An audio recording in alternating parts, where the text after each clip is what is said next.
Sabi mga kababayan sa balita ngayon, actually kahapon pa to, Monte Court acquits De Lima on second drug charge. Bail eyed on third case. What?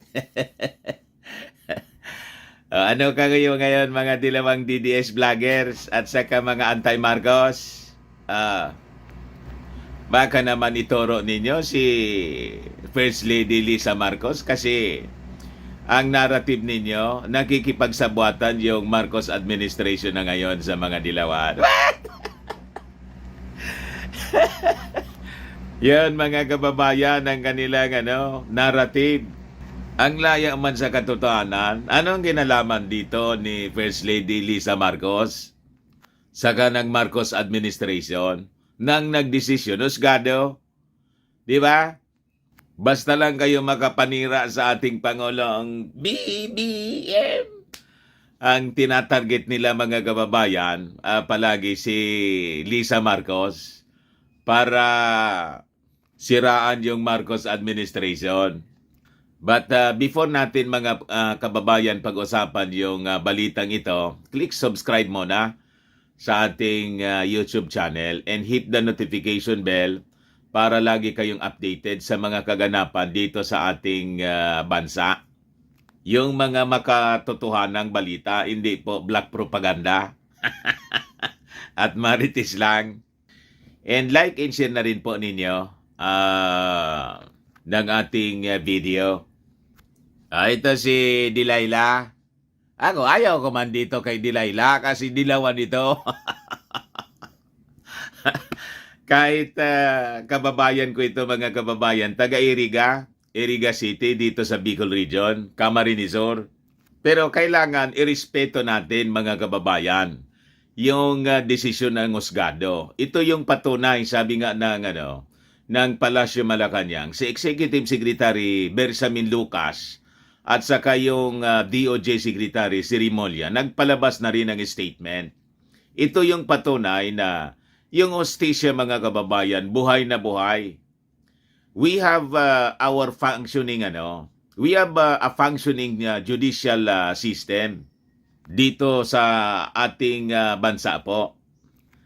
So mali yung mga sinasabi ng mga dilawan sa kaso ni Delilah at sa kaso ng mga AJK dito na walang judicial system na functioning well at gusto nilang papasokin yung International Criminal Court.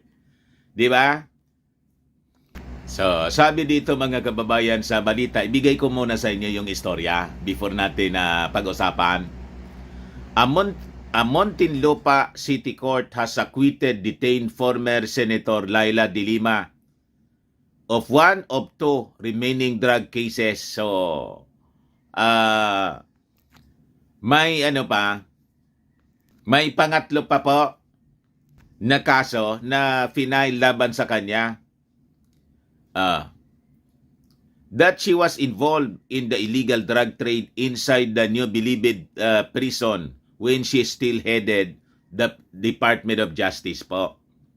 Sa desisyon po ni Presiding Judge Abraham Alcantara of the Muntinlupa City Regional Trial Court Branch 204, ina-absolve mga kababayan si De Lima of drug charges. Pinawalang sala, madaling sabi, on the grounds of reasonable doubt. Kaduda-duda. Di niya, Mr. Maravillas, talagang kaduda-duda. Makaduda man talaga.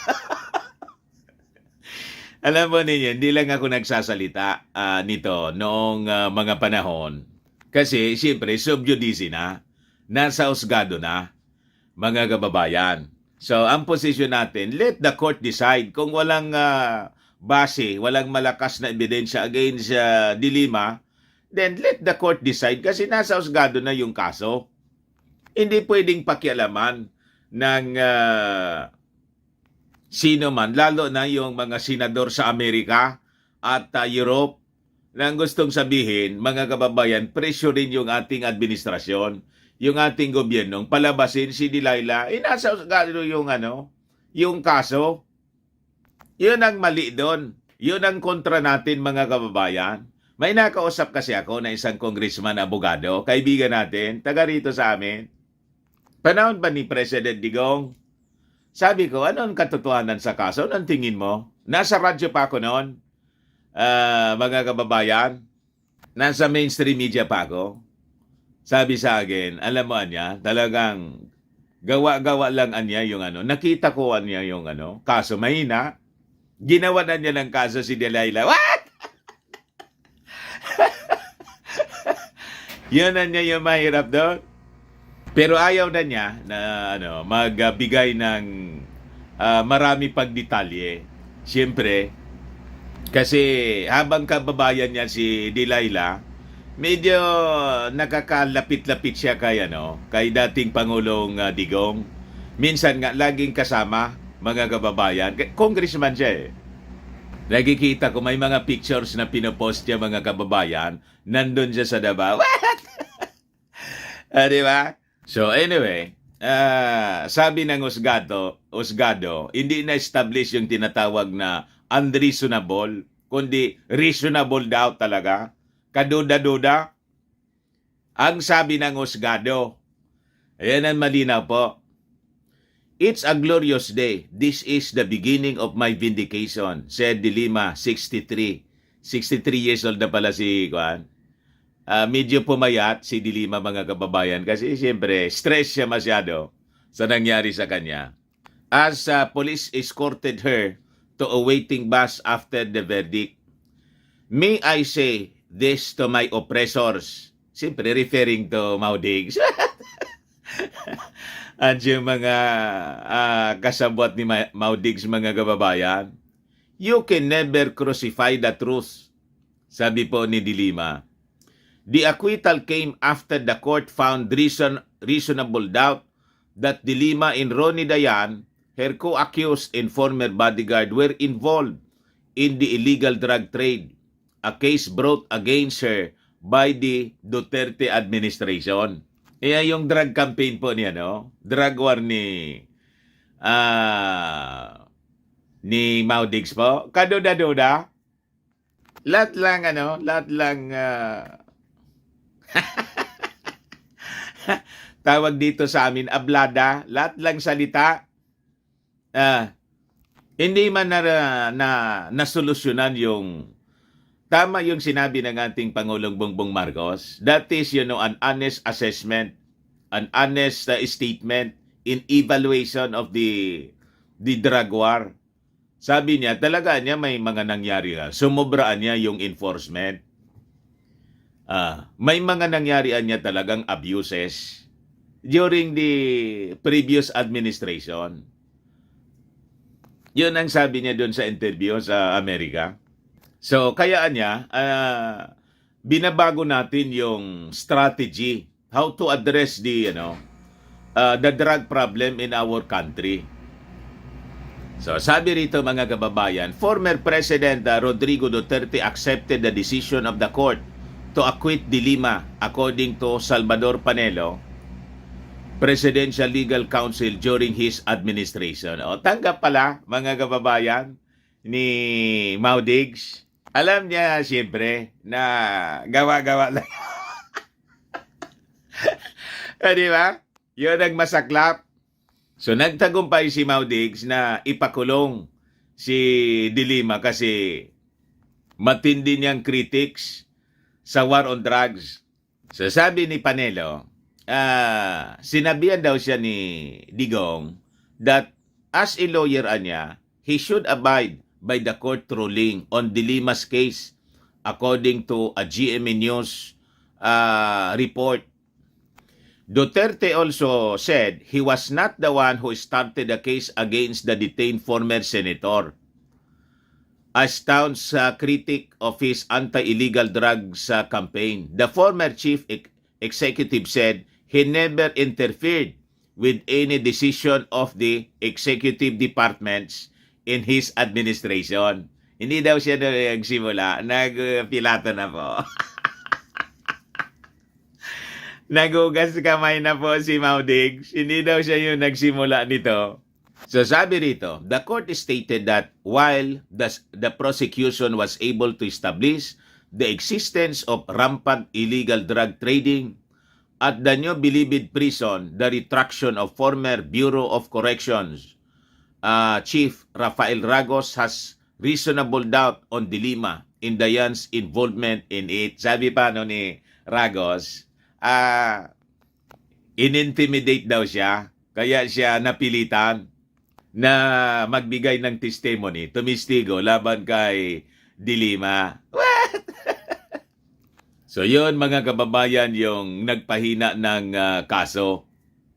So sabi rito, Justice Secretary Jesus Crispin Remulla welcomed the court's acquittal of Dilima, saying the rule of law has prevailed and it just points out to us that the independence of the judiciary is a basic foundation of our democratic system.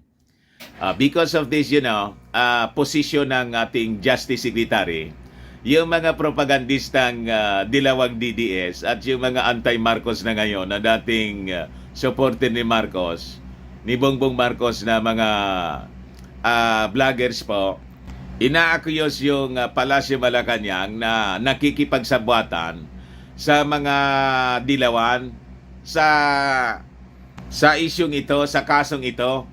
Accusing First Lady Lisa na kasi niya si Lisa yung connection diyan, dilawan. What?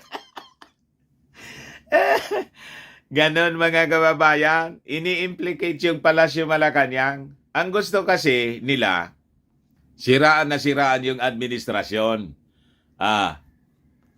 Pero Lisa, mga kababayan, na idinidikit sa mga dilawan, naging dilawan na si Lisa tuloy. Yan mga kababayan ang modus operandi sa black propaganda para siraan yung ating administrasyon. Ano naman kinalaman dyan? Mga kababayan ng Palasyo Malacanang, even by the first family or si Lisa mismo. Ibig sabihin, si Lisa, influensyan yung husgado para lang makalabas si Delilah. Ano makukuha niya ni Anong benefits? Di ba? Ano makukuha naman dyan ni Lisa Marcos? Di ba? O ng administration, masisira lang dyan. Sa pangingialam. Kaya hindi mangingialam dyan. Gusto nga na udyukan yung Department of Justice ng mga dilawan na makialam para makalabas makabail si Dilima. Ano sabi ni Remulla? Hindi niya. Let the court decide on it. Kaya sabi ni Remulla, so makikitaan niya natin dito yung independence of the judiciary. So sabi niya, it's good. It's good for us. It just proves that things are working in our country. So we have a functioning judiciary. Ito yung patunay. Mali yung mga sinasabi ng mga dilawan, mga kababayan, at saka yung mga kaalyado nila sa ibang bansa na mga senador ng Amerika, European members of the parliament. Mali, mga kababayan, and the ICC mismo na gustong manghimasok dito. Hindi sila pwedeng manghimasok dito, mga kababayan, kasi we have a functional court, judiciary system po. So sabi po ni Executive Secretary Lucas Bersamin, reacting to the acquittal, the country's justice system is working. So, nag-react na po yung Palasyo Malacanang.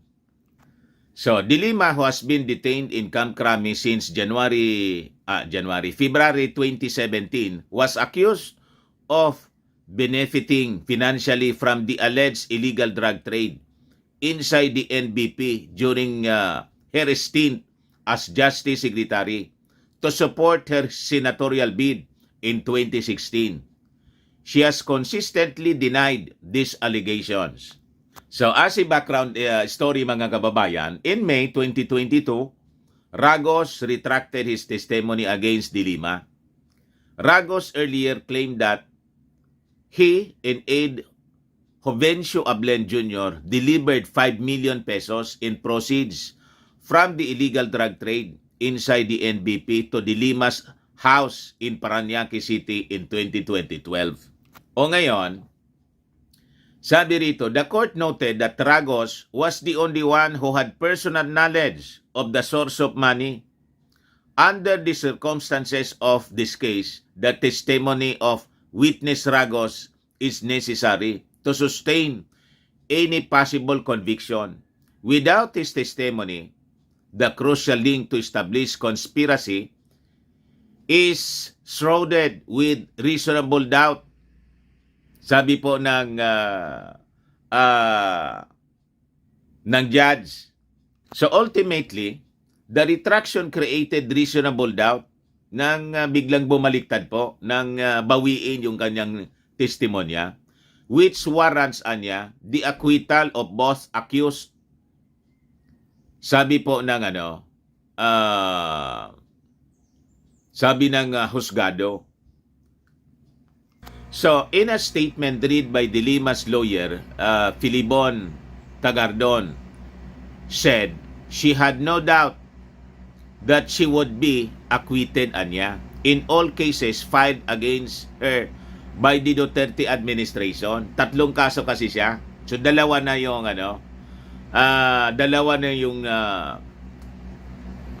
na-dismiss mga kababayan. May isa pa na kaso siya kaya hindi pa man siya pwedeng lumabas. But De Lima is hoping na with this decision of the court sa kanyang pangalawang kaso na involving drugs, mga kababayan, mapapahintulutan na siya na makapag-bail man lang para makalabas na siya po sa kulungan. So sabi rito, that's already 2 cases down and 1 more to go. I am of course happy that with this second acquittal in the 3 cases filed against me, my release from more than 6 years of persecutions draws nearer. Sabi po ni De Lima through his lawyer. Through her lawyer. Ngayon, si Maudix po, parang hindi na din interesado kasi ang importante siguro sa kanya ay naipakulong ko na niya ng 6 years. And because niyan sa pagkakulong ni De Lima na ayaw siya kasing tigilan noon, mga kababayan, nataloan niya si De Lima for re-election. O di ayos na niya yon. Malamang ganon yung iniisip niya, ni Maudix. Ano pa niya? Tapos na. What? O, diba? So, sabi rito, the senator also extended her gratitude to those who expressed their support and prayed for her throughout the years. In the end, all of us who fought for justice won today, even though those abusing the country tried to crush in silence us, sabi ni De Lima. Ngayon, ang bantayan natin mga kababayan na itong nangyari kay De Lima ay gamitin ng mga dilawan para itulak si De Lima bilang opposition leader this time. Di ba? At mag-political comeback, tumakbong Pangulo. Gamitin nila ito na springboard. Wag ninyong paintulutan, dilawan pa rin mga kababayan si De Lima. Di ano niya, Mr. Maravillas? Inidoro pa rin. Dapat inidoro pa rin. Di ba? So sabi rito, by obtaining justice today, it is clear to me that this is not the end. My fight continues, sabi po ng dating senadora. So, Takardon said, De Lima shed tears. Umiyak mga kababayan upon hearing the court's decision. Siyempre, De Lima's remaining case is pending at the Muntinlupa RTC Branch 256 where she has sought to post bail and is awaiting the decision of the court. Ayon mga kababayan ang gustong mangyari ng mga dilawan na politiko, pati yung international, yung mga human rights group at saka yung mga makakaliwa na pakialaman ng ating Pangulong Bongbong Marcos through Rimulya. Hindi naman po pwede yun. Let the court decide. Yan ang gusto ninyong mangyari. Na mangialam yung executive department. It was rejected, mga kababayan, by the palace through Rimulya. So sabi dito, despite the acquittal, she will remain in jail as her trial in the other criminal case continues. She has applied for bail and is awaiting a judge's decision. So, hayaan natin na yung huwes ang magdesisyon kung bibigyan siya ng pagkakataon na makalabas pending the trial ng pangatlong kaso. Di ba? Pag binigyan siya, pinagbigyan siya ng husgado, that's fine. Walang problema yon. At walang problema sa administrasyon ni President Bongbong Marcos. So sabi rito, De Lima faces life in prison if convicted of the remaining charge. She is accused of taking money from inmates inside the country's largest prison in exchange for allowing them to sell drugs, while Justice Secretary from 2010 to 2015 under the leadership under then leader Benigno Aquino III. Siya yung Justice Secretary ni Panot kasi. Nakikita natin may mga picture siya noon, mga kababayan, nakikipagsayawan sa mga drug lords sa loob ng ng prison cell. What? Nakikipagyugyugan. But sabi dito, but the prosecution's case has been falling apart as two of their witnesses have died and a third charge against De Lima has been dismissed. Multiple witnesses have recanted their testimonies claiming they were coerced into making allegations. Tinakot lang niya kami.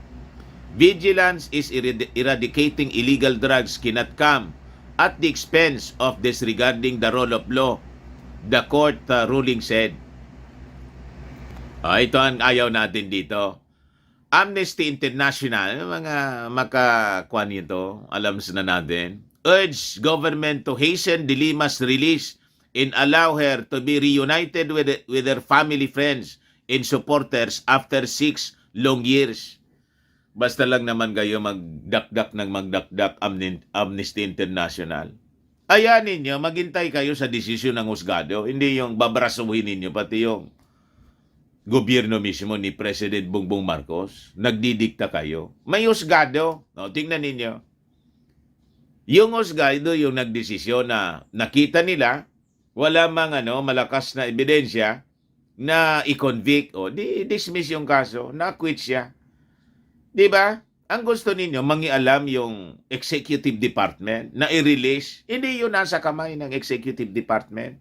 Nasa kamay ng husgado yun. So sabi rito, today truth reigned over fake news. Today justice reigned over injustice. De Lima's youngest brother Vicente De Lima told reporters. So ito ang patunay na may hustisya. Tama? Human Rights Deputy Asia Director Phil Robertson said the acquittal demonstrated the bogus, harassing nature of the charges. So sabi rito, since President Ferdinand Marcos Jr.'s election, there have been renewed calls for diplomats and rights defenders for De Lima to be released. Iyon ang hindi natin, hindi tayo sang-ayon sa ganito mga sinasabi nila. Siyempre, mga kababayan, because of this, yung mga senador tulad ni Risa Hontiveros, natuwa siyempre. Senator Hontiveros said that although the course was long, justice is finally prevailing. O tinanggap na ninyo. Kayo na mismo yung nagsabi na may hustisya rito sa Pilipinas.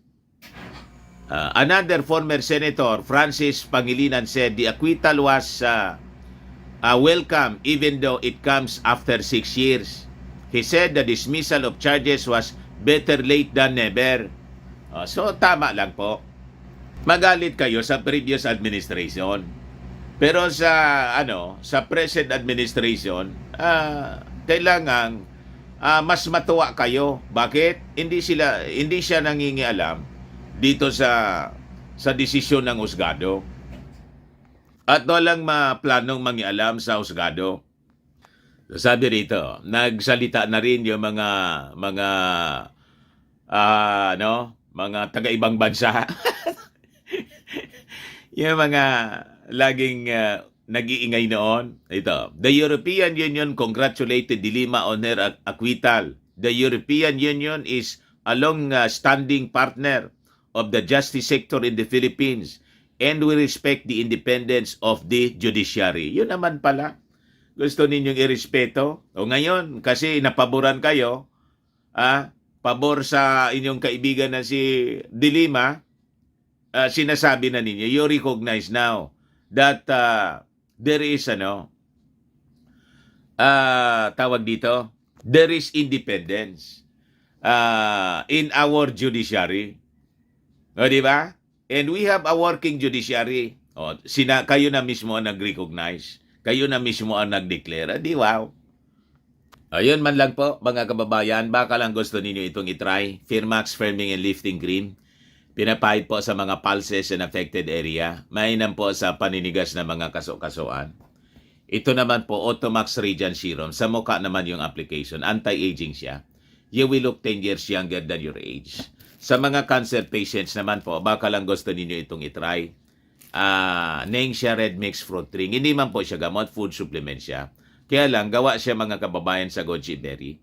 Yung goji berry may anti-cancer properties. Ngayon, yung mga inquiries ninyo, dumiretso na lang kayo sa aming messenger para sa masagot namin agad. Bye-bye po. God bless.